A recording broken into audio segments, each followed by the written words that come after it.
दक्षिण मुंबई से 2 बार कांग्रेस के सांसद रहे मिलिंद देवड़ा एक नए तरीके से लोगों को मुंबई से रूबरू करवा रहे हैं। बीते कुछ साल में देश की आर्थिक राजधानी मुंबई में कई बदलाव हुए हैं, जिन्हें मिलिंद देवड़ा ने अनोखे तरीके से लोगों को बताया।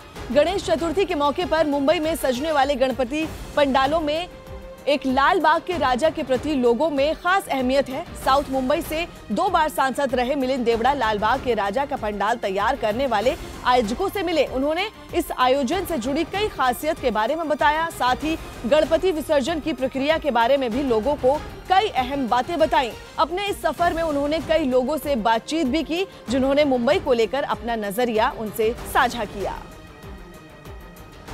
Working almost 20 hours a day, spending 10 sleepless nights, ending up donating crores of rupees to charity, managing what is an integral part of Mumbai's biggest festival, all united by one faith, humanity.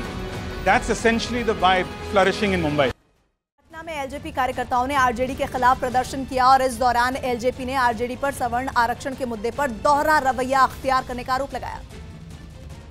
और विरोध प्रदर्शन के लिए पटना के income tax चौराहे पर जुटे LJP के कार्यकर्ताओं ने आरजेडी को गरीब सवर्णों का विरोधी करार दिया।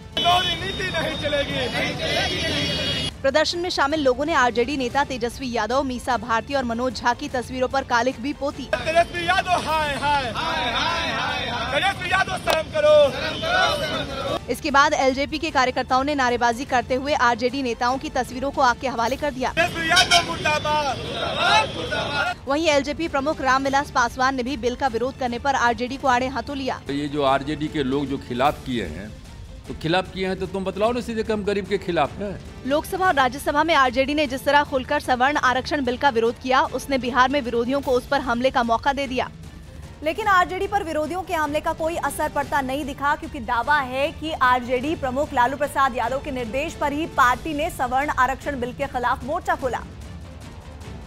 यही वजह रही कि लालू यादव की बेटी और राज्यसभा सांसद मीसा भारती ने भी इस बिल के विरोध को सही ठहराने की कोशिश की। जो सवर्ण है उनको एक तरह से जुमला और एक झुंझुना, इस तरह का झुंझुना दे दिया है जिसके अंदर वो बजने वाला दाना नहीं है। वहीं सत्ताधारी जेडीयू ने भी सवर्ण आरक्षण बिल के विरोध पर लालू यादव के परिवार को निशाने पर ले लिया। इसका मूल कारण यह है चूंकि गरीबी का एहसास लालू और उसके परिवार को नहीं है। हालांकि माना जा रहा है कि संसद में इस बिल का विरोध कर चुकी आरजेडी जल्द ही विरोध में सड़क पर उतरने की तैयारी में जुट गई है।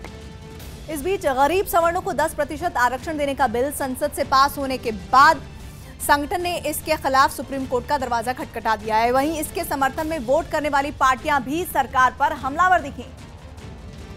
और तो और कांग्रेस ने तो पीएम पर लोगों को गुमराह करने का ही आरोप लगा दिया। उन लोगों को जिनके लिए उन्होंने आरक्षण लागू करने की बात की है, उनको मूर्ख बनाने के अलावा और मूर्ख बना के उनका वोट लेने के अलावा और नरेंद्र मोदी जी और भाजपा की कोई दूसरी मंशा नहीं। जबकि बीएसपी ने इस मुद्दे को एसपी बीएसपी गठबंधन की चर्चा से जोड़ते हुए इसे बीजेपी की घबराहट करार दिया। अब उनके हाथ पैर फूल गए हैं। बहुजन समाज पार्टी और समाजवादी पार्टी के एकजुट होने की जो आहट है उससे परेशान है। वहीं बीजेपी ने विरोधियों के आरोपों को खारिज करते हुए सवर्ण आरक्षण के मुद्दे पर सरकार की पीठ थपथपाई। ने वो नहीं किया जो ये किया करते, ना घोटाले किए, ना बंगले बनाए, ना घोड़े गाड़ियां खरीदी, लेकिन वो किया जो इनसे नहीं हो पाया। संसद से पास होने के बाद इस बिल को मंजूरी के लिए राष्ट्रपति के पास जाना है। लेकिन इससे पहले ही गरीब सवर्णों को आरक्षण देने से जुड़े बिल को सुप्रीम कोर्ट में चुनौती दे दी गई है। यूथ फॉर इक्वालिटी नाम की संस्था ने अपनी याचिका में इसे संविधान के बुनियादी ढांचे के खिलाफ बताया और आरक्षण के लिए आर्थिक हालात को मापदंड बनाने का विरोध किया। याचिका में परिवार की 8 लाख रुपए सालाना आय के पैमाने पर भी सवाल उठाया गया। इस संस्था को बीजेपी और आरएसएस का करीबी माना जाता है, जिसे यूपीए की सरकार के दौरान बनाया गया था।